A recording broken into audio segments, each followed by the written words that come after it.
اچھا، الخبیثات للخبیثین والطیبات للطیبین، کہ خبیث کے لیے خبیث اور طیب کے لیے طیب. یہ وہ آیت ہے کہ جس کے اندر نارملی مفسرین غلطی کر جاتے ہیں، اور میں اس کو سمجھا دیتا ہوں، بڑی آسانی سے سمجھ میں آ جائے گا، اس لیے کہ اشکالات بہت زیادہ پیدا ہو جاتے ہیں کہ ہمارے ہاں نارملی اس آیت کا ترجمہ کر دیتے ہیں یا تفسیر کر دیتے ہیں کہ خبیث عورتیں خبیث مردوں کے لیے، پاک عورتیں پاک مردوں کے لیے. جب یہ ہم ٹرانسلیشن کر دیتے ہیں تو پھر اشکالات وارد ہونا شروع ہو جاتے ہیں کہ ہم اپنے معاشرے میں کئی دفعہ یہ دیکھتے ہیں کہ مرد جو ہے وہ بہت اچھا ہوتا ہے لیکن اس کی عورت جو ہے وہ بچہ نکل آتی ہے. اس کا الٹ بھی ہو جاتا ہے کہ عورت بہت زیادہ نیک ہے، پرہیزگار ہے، لیکن مرد جو ہے وہ بچہ نکل آتا ہے، اس کا ریشو زیادہ ہے. دوسری بات یہ کہ خود قرآن مجید جو ہے وہ ذکر کرتا ہے حضرت نوح علیہ الصلوۃ والسلام، آپ کی جو زوجہ تھی وہ فخانتاہما، وہ ایمان نہیں لے کر کے آئی تھی، اور کفر سے بڑھ کر خباثت تو کوئی ہوتی نہیں. اسی طرح حضرت لوط علیہ الصلوۃ والسلام کی جو خود زوجہ تھیں آپ کی، ایمان نہیں لے کر کے آئی تھی. اس کا ریورس دیکھیں، فرعون کی جو بیوی تھی، فرعون خبیث انسان تھا لیکن اس کی بیوی مسلمان ہو گئی تھی اور ایمان والی تھی، مومنہ تھی. تو قرآن پاک تو خود اس کے ایگزامپلس بہت زیادہ بیان کر رہا ہوتا ہے. تو یہ اشکال ہے جس کو لوگوں کو میں بڑی آسانی سے سمجھا دیتا ہوں. دیکھیے گا، پہلی تو ذہن میں رکھیں کہ نارملی مفسرین دو قول ہمیں مل رہے ہوتے ہیں.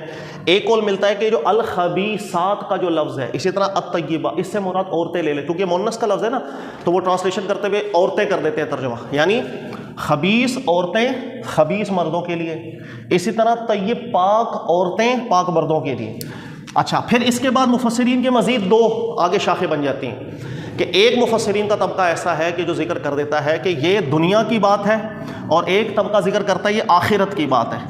یعنی کہ دنیا کی بات یہ کہ اللہ تعالیٰ نے اس دنیا کے حوالے سے بات ذکر کی ہے کہ خبیث مرد خبیث عورتیں خبیث پاک جو عورتیں ہیں وہ پاک مردوں کے لیے.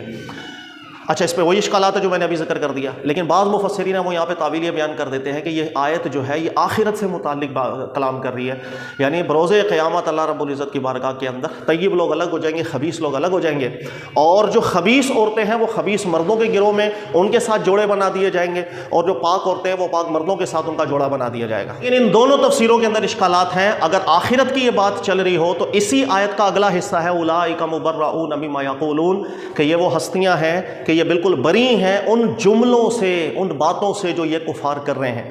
یہ دنیا کی بات چل رہی ہے، اس لیے کہ وہ جو تہمت لگائی تھی بعض لوگوں نے ام المومنین عائشہ صدیقہ رضی اللہ تعالیٰ عنہ پر اور صفوان صحابی پر، تو اس کے بعد یہ سب آیتیں، اور اس کے بعد کنکلوژن جو کلائمیکس ہے وہ اللہ تعالیٰ نے اس آیت میں ذکر کیا. اور اللہ فرما رہے ہیں ام المومنین عائشہ صدیقہ ہوں یا صفوان ہوں، یہ پاک ہیں ان ناپاک جملوں سے جو وہ بات کر رہے ہیں. اسی آیت کا جو لفظ تقاضا کرے تو دنیا کی بات ہے، دنیا کی پاکیزگی اللہ تعالیٰ ذکر کر رہے ہیں. ٹھیک ہے. دوسرا اشکال یہ وارد ہوتا ہے، اگر کوئی آخرت کی بات چل رہی ہو تو آخرت کے اندر جہنم میں کیا جوڑے بنا کر کے ڈالا جائے گا کہ یار یہ مرد ہے اس کے ساتھ یہ عورت ڈال دی، یہ جوڑا بن کے جہنم میں جائے؟ یہ بالکل ایک عجیب و غریب قسم کی تفسیر ہو جاتی ہے. اس لیے ذہن میں رکھ لیجیے گا کہ اس آیت کے اندر خبیثات سے مراد عورتیں ہیں، یہ تفسیر ہی بالکل ٹھیک نہیں ہے. پھر اس کے بعد مزید دو شاخوں میں پڑ جانا کہ دنیا کی عورتیں یا آخرت کی عورتیں. قرآن پاک کی اسی آیت کے اندر اولئک مبرؤون مما یقولون، قول کی بات خود تقاضا کر رہا ہے کہ یہاں پر ذوات کی بات ہی نہیں چل رہی، لہذا یہ دونوں تفسیریں غلط ہو جاتی ہیں. اور یہ بات ذہن میں رکھ لیجیے گا کہ سب سے پہلے عبد الرحمن بن زید بن اسلم وہ تھے جنہوں نے یہ تفسیر کر دی تھی اس آیت کی، اور انہوں نے ذکر کیا کہ خبیثات سے مراد یہاں خواتین ہیں، یعنی کہ خبیث عورتیں خبیث مردوں کے لیے، پاک عورتیں پاک مردوں کے لیے. پھر اس کو انہوں نے پیچھے ربط ملانے کی کوشش کی کہ اللہ تعالیٰ نے ام المومنین عائشہ صدیقہ رضی اللہ تعالیٰ عنہ کی چونکہ برات ذکر کی، تو یہی زیادہ مناسب بن رہا ہے کہ اللہ بیان کرنا چاہ رہے ہیں کہ یہ پاک خواتین ہیں اور پاک رسول صلی اللہ علیہ وسلم کے زیادہ مستحق ہیں. بظاہر دیکھنے کے اندر یہ بات ٹھیک ایک مطلب اچھی لگ رہی تھی، لیکن دو چیزیں یہاں پر اشکال والد کرتی ہیں. ایک تو اسی آیت کے اندر الخبیثات للخبیثین کے اندر اولئک مبرؤون مما یقولون کا لفظ، اور دوسرا خود قرآن پاک ذکر کرتا ہے حضرت نوح علیہ الصلوۃ والسلام کی زوجہ ایمان نہیں لے کر کے آئیں، کفر کی خباثت ان میں تھی. حضرت لوط علیہ الصلوۃ والسلام کی زوجہ کفر کی خباثت ان میں تھی. فرعون کی بیوی ایمان کی پاکیزگی ان کے اندر تھی. ٹھیک ہے نا. درست بات سمپل سی یہ ہے جو سلف میں جمہور ذکر کرتے آئے ہیں شروع سے. اسی کو اگر آپ پڑھیں گے محمد بن صالح عثیمین صاحب کو یا محمد بن صالح منجد صاحب کو، ان دونوں نے ذکر کیا ہے کہ جمہور سلف کبھی بھی خبیثات سے مرادیاں عورتیں لیتا ہی نہیں رہا. اس لیے کہ یہ عربی کا اتنا مشہور ایک محاورہ ہے الخبیثات للخبیثین والطیبات للطیبین، کہ کبھی بھی سلف میں یہ چیز ایک مختلف ہی بنی ہی نہیں کہ شاید اس سے جو ہے خبیثات سے مراد خواتین ہو. یاد رکھ لیجئے گا کہ عرب کے اندر خبیثوں کے لیے خبیث پاکوں کے لیے پاک. یہ جو محاورہ یا یہ جو جملہ ہے وہ ہمیشہ بولا جاتا ہے اقوال اور افعال پر.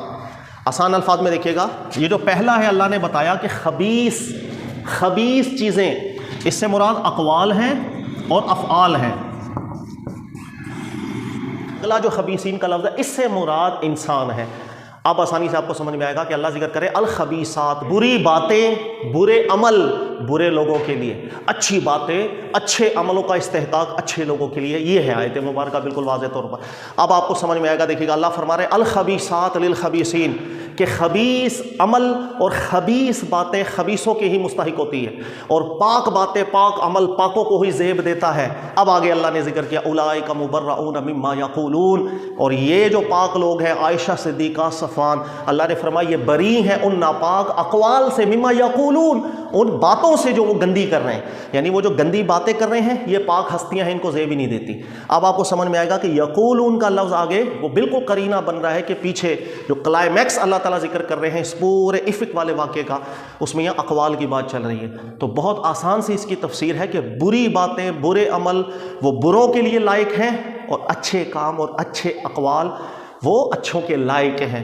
سمپل سی یہ آیت کی تفسیر تھی. اس کے اندر خواتین کو ڈال کر کے پورا کا پورا ایسا ماحول بنا دیا جاتا ہے. اس کے بعد پھر تعویلیں کرنا شروع کر دیتے ہیں. بعض کہتے ہیں کہ دنیا کی عورتیں، بعض کہتے ہیں کہ آخرت کی عورتیں، آخرت میں بھی جوڑے بنانا شروع کر دیتے ہیں. یعنی کہ وہ غلطیاں در غلطیاں. پھر آگے اللہ واضح فرما رہے ہیں اولئک مبرؤون مما یقولون، قول کی بات کر کے قرینہ بھی اللہ بیان کر رہے ہیں، لیکن اس کے باوجود بھی ہم تعویلوں میں پڑے جاتے ہیں. اسی میں آپ دیکھیں گے کہ یہ جو میں نے آپ کو ذکر کیا نا خبیثات کا جو پہلا صفت کا صیغہ ہے یہ اقوال اور افعال کے ساتھ متعلق ہے.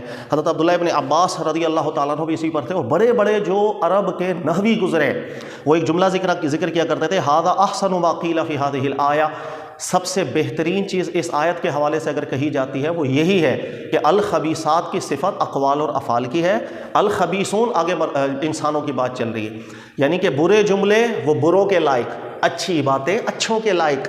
اولئک مبرؤون مما یقولون، یہ ہستیاں اچھی ہیں، یہ جتنے بھی برے جملے کہہ رہے ہیں یہ ان سے بری ہیں، ان کے لائق ہے ہی نہیں. یہ ہے آیت بالکل واضح. اور طیب ہو انسان کا دل، اس کی سوچ بھی طیب ہوگی، اس کے عمل بھی طیب ہوں گے. خبیث ہو انسان کا دل، اس کی سوچ بھی گندی ہوگی، اس کے افعال بھی گندے ہوں گے. جیسا انسان کی زمین ہے نا، جیسا ایک کہتے ہیں نا جیسی زمین ہے ویسے ہی اس کے اندر نباتات نکلتی ہے، ویسے ہی پھل نکلتے ہیں. اچھی زمین ہے، زرخیز ہے تو اچھے نتائج نکلتے ہیں، ورنہ برے نتائج نکلتے ہیں. اسی طرح اللہ تعالیٰ نے ذکر کیا قرآن میں. اب آپ دیکھیں گے بہت سی آیتیں آپ کو سمجھ میں آئیں گی کہ الیہ یصعد الکلمہ الطیب، کہ اللہ کی بار کے اندر پاک چیزیں ہی مقبولیت کے درجے تک پہنچتی ہیں، خبیث چیزیں نہیں مقبول ہوتی ہیں. اسی طرح نبی علیہ السلام فرمایا کرتے تھے ان اللہ طیب، اللہ تعالیٰ پاک ہے، پاک چیزوں کو پسند کرتے ہیں، اس لیے کہ پاکوں کو پاک چیزیں ہی لائق ہوتی ہیں، ناپاک چیزیں لائق نہیں ہوا کرتی ہیں. ٹھیک ہے. اچھا اسی طرح آپ دیکھ لیں گے محمد بن صالح عثیمین صاحب بھی اس کا ذکر کرتے ہیں، قال جمہور السلف، جمہور السلف وہ اس آیت میں کبھی بھی اختلاف نہیں کرتے تھے کہ الکلمات الخبیثہ، کہ یہاں آیت میں مراد ہے کہ برے الفاظ یا برے افعال للخبیثین، وہ برے لوگوں کے لائق ہوتا ہے، اور اچھے افعال اور اچھے اقوال وہ لائق ہے اچھے لوگوں کے لیے. کہہ رہے کہ سب سے پہلے عبد الرحمن بن زید بن اسلم تھے کہ جنہوں نے اس آیت میں الخبیثات سے مراد خواتین لے لی تھیں. کہہ رہے پھر وہ یہ نتیجہ نکالا کرتے تھے کہ بری عورتیں برے مرد یہ جوڑے بنتے ہیں. تو انہوں نے کہا پھر آگے ذکر کرتے ہیں، لیکن قرآن پاک خود اس چیز پر اشکال وارد کر دیتا ہے. اللہ قرآن میں فرماتے ہیں للذین کفروا امرأۃ نوح وامرأۃ لوط، کہ دو خواتین ہیں جنہوں نے کفر کر دیا تھا، حضرت نوح علیہ الصلوۃ والسلام کی زوجہ، حضرت لوط علیہ الصلوۃ والسلام کی زوجہ. کانتا تحت عبدین من عبادنا صالحین، اللہ نے فرمایا میرے بہت نیک بندوں کے تحت تھیں یہ دو خواتین. فخانتاہما، لیکن ان دونوں نے خیانت کی تھی اور ایمان کو قبول نہیں کیا تھا. اسی طرح حضرت فرعون جو ہے اس کی جو زوجہ تھی وہ ایمان لے آئی تھی، مسلمان ہو گئی تھی، اور بڑا زبردست ان کا ایمان تھا. یہی ذکر کر رہے ہیں کہ قرآن پاک کی آیات اس پر اشکال وارد کر دیتی ہیں کہ یہ دنیا چونکہ امتحان کے طور پر آئی ہے، اور اس امتحان میں ایسا بالکل ہو جاتا ہے کہ ایک نیک شخص اس کو امتحان کے طور پر خاتون ایسی مل جاتی ہے کہ جو مطلب ایک اس کے لیے ایک امتحان ہے. اسی طرح الٹ بھی ہو جاتا ہے کہ وہ خاتون بڑی نیک پرہیزگار ہوتی ہے لیکن اس کو شوہر ایسا مل جاتا ہے کہ جس کے اندر طیب صفت نہیں ہوتی، خباثت کی صفت ہوتی ہے. کیونکہ دنیا چونکہ امتحان کے تو ایک فارمولے کے اوپر ہے، اس وجہ سے یہ تفسیر ٹھیک نہیں بنتی ہے۔ ہاں یہ ہے کہ ہم ایک دنیاوی غالب اطلاق یہ کر سکتے ہیں کہ عموماً یہ دیکھا جائے کہ اچھے لوگوں کو اچھا ہی جوڑا ملتا ہے اور بروں کو برا ہی ملتا ہے، ایک عمومی بات ہے، لیکن قرآن کی تفسیر بن رہی ہے ایسا ہم نہیں کہہ سکتے۔ اور دوسری بات کہ اس سے آخرت کے جوڑے مراد لے لیے جائیں کہ آخرت میں پاک کو پاک جوڑا ملے گا، خبیث کو خبیث جوڑا ملے گا، یہ بھی غلط ہو جاتا ہے کہ اس لیے کہ اولئک مبرؤون مما یقولون، خود اشارہ دے رہا ہے کہ اللہ برات کی بات کر رہے ہیں اور قول کی، تو اس آیت میں قول ہی مراد ہے بھائی، ذوات مراد نہیں ہے۔ تو یہ دونوں تفسیریں غلط ہو جاتی ہیں، اس لیے بہت ایک ٹینشن ہو جاتی ہے اس آیت کو، یار یہ اللہ نے کیا بیان کیا؟ اللہ نے بالکل واضح چیز بیان کی تھی، سلف کے اندر کبھی بھی اس آیت میں اختلاف نہیں ہوا تھا۔ یہ سب سے پہلے عبد الرحمن بن زید نے ایک تفسیر کر دی، اس کے بعد سے پھر لوگ اس کا ترجمہ بھی نارملی آپ دیکھیں گے نا یہ مل رہا ہوتا ہے، تو قرآن کے تراجم کے اندر یا تفاسیر میں مفسرین یہ ترجمہ خبیث عورتیں خبیث مردوں کی، اور عورتوں کی بات کا چل رہی ہے، الخبیثات یہاں صفت ہے کلمات خبیثہ کی، افعال خبیثہ کی، کہ برے افعال اور برے اقوال لائق ہے برے لوگوں کے لیے، اور اچھے افعال اور اچھے اخلاق اور اچھے افعال یہ لائق ہے ان کے لیے کہ جن کے دل میں اللہ نے طیب رکھا ہے، پاکیزگیاں رکھی ہیں، طہارتیں اللہ رب العزت نے رکھی ہیں۔ ٹھیک ہے، امید ہے انشاءاللہ آئندہ یہ ٹینشن نہیں ہوگی۔ اگلی آیت پہ چلتے ہیں۔